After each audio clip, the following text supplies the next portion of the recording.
Oi, gente! Meu nome é Júlia Faria Pizzi e eu sou bolsista do grupo PET Odontologia UFJF.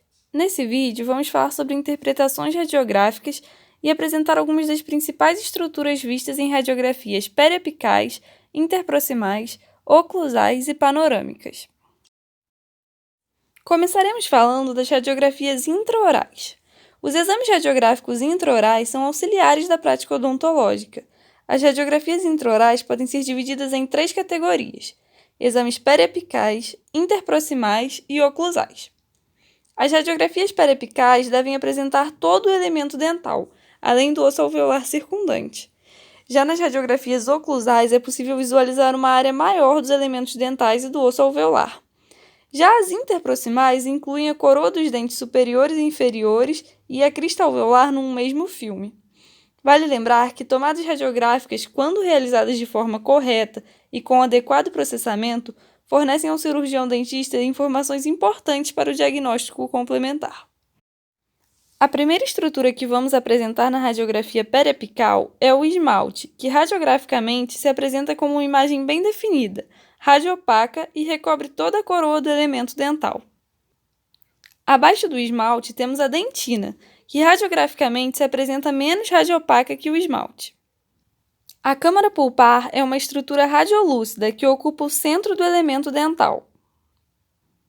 O canal radicular também é uma estrutura radiolúcida que se estende até o ápice do elemento dental. O corno pulpar pode ser visto nessa radiografia sendo uma pequena extensão da polpa.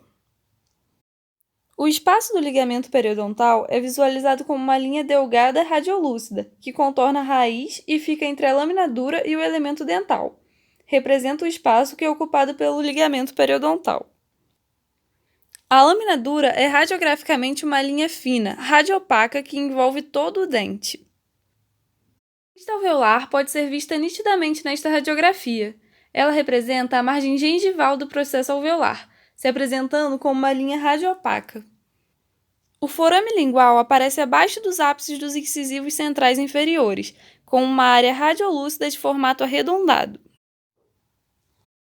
O forame mentual se localiza em radiografias na região de pré-molares inferiores, na altura ou sobreposto ao ápice do primeiro pré ou segundo pré ou entre eles, se apresentando como uma área radiolúcida arredondada. O incisivo se apresenta como uma área radiolúcida em forma ovalada, localizado na linha mediana entre as raízes dos incisivos centrais. A fossa nasal é vista como uma imagem radiolúcida acima dos ápices dos incisivos centrais superiores. A espinha nasal anterior pode ser vista nesta radiografia sendo uma área radiopaca em formato de V, abaixo do septo nasal, na linha mediana. O septo nasal indicado nesta radiografia pode ser descrito radiograficamente como uma linha densa radiopaca, responsável por separar as fossas nasais esquerda e direita. A sombra do ápice nasal é visualizada em radiografias de incisivos, aumentando a radiopacidade local, uma vez que essa estrutura pode se sobrepor ao rebordo alveolar dessa região. A sutura intermaxilar se localiza na linha mediana entre incisivos centrais superiores e pode ser descrita como uma linha radiolúcida delimitada por 2 bordas radiopacas. O seio maxilar é uma cavidade revestida de mucosa e preenchida por ar e se apresenta radiograficamente como uma área radiolúcida. A linha miloioide, também denominada linha oblíqua interna, é uma linha radiopaca que, em um trajeto inferior, se estende da região de terceiros molares para a região de pré-molares. O canal mandibular é visualizado em periapicais e se apresenta como uma linha radiolúcida, limitada por 2 sutis linhas radiopacas. Este canal é responsável por alojar o nervo alveolar inferior. A linha oblíqua externa, presente nesta radiografia, é caracterizada como uma faixa radiopaca que transversalmente atravessa o corpo da mandíbula.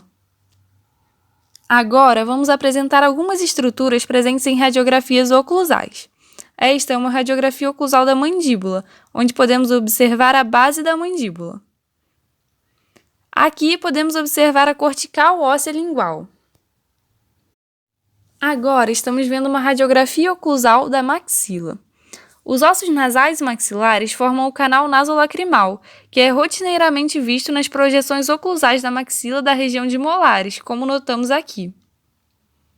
Podemos ver nesta radiografia também a extensão zigomática do seio maxilar, que é o maior dos seios paranasais. O septo nasal, anteriormente apresentado em uma radiografia periapical, pode ser visualizado também na radiografia oclusal. O assoalho da cavidade nasal apresenta-se como uma linha radiopaca que delimita a cavidade nasal inferiormente. É observada nas radiografias periapicais da maxila e panorâmica, por exemplo. A cavidade nasal apresenta-se radiolúcida. É observada em radiografias periapicais, oclusais, panorâmica e outras radiografias extrabucais. A sutura maxilar, apresentada anteriormente, também pode ser vista em uma tomada oclusal. Agora, vamos falar de radiografias interproximais, que são de grande importância para a visualização de cáries oclusais, interproximais e secundárias.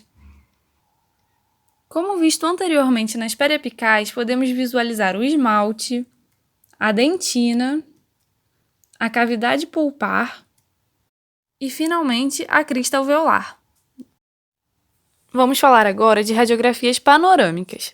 Ela pode ser definida como uma técnica que possibilita a reprodução das estruturas da mandíbula, da maxila e dos dentes em um único filme, mediante a exposição única aos raios-x. Grande parte dos dentistas solicita esse tipo de radiografia ao iniciar um tratamento e também para controlá-lo.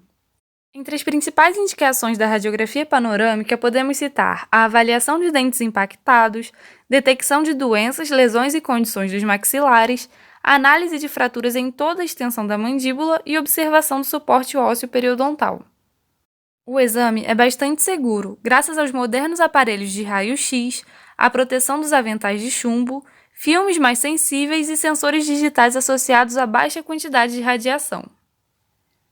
Entre suas principais vantagens, temos a ampla visibilidade dos ossos faciais e dentes, a baixa dose de radiação ao paciente, não causa desconforto, possibilidade de ser realizada em pacientes com dificuldades de abertura bucal e o curto tempo necessário para realizar a radiografia.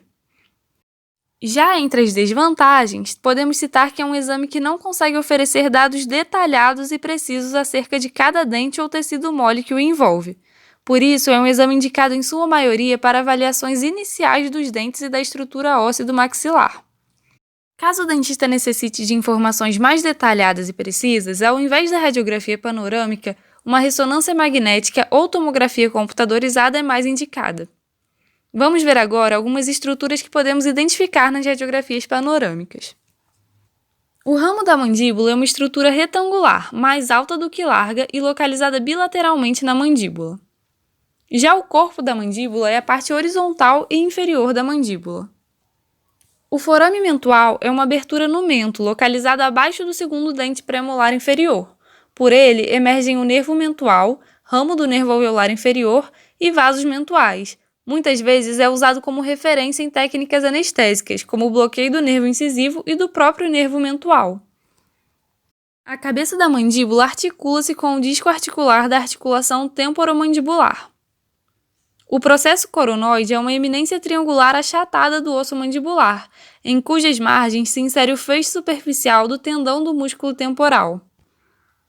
O canal mandibular é uma estrutura localizada no corpo da mandíbula, que se estende desde o forame mandibular até o forame mentual. Contém em seu interior o nervo, artéria e veia alveolar inferior. A órbita trata-se de uma cavidade do esqueleto da face em forma de pirâmide, onde estão inseridos o bulbo do olho, músculos, nervos, vasos e o aparelho lacrimal. O seio maxilar é o maior dos seios paranasais e corresponde a um espaço pneumático contido no interior do osso maxilar, bilateralmente. O septo nasal é uma parede constituída por osso, cartilagem e mucosas, que separa uma narina da outra. A espinha nasal anterior é uma saliência óssea pontiaguda da maxila, localizada na porção antero-inferior da cavidade nasal. A incisura da mandíbula é uma região da mandíbula de aspecto seminular, com concavidade superior. É uma via de comunicação entre as regiões massetéricas e zigomáticas. Foi isso, pessoal. Espero que tenham gostado. Qualquer dúvida, mandem pra gente nos comentários. Muito obrigada!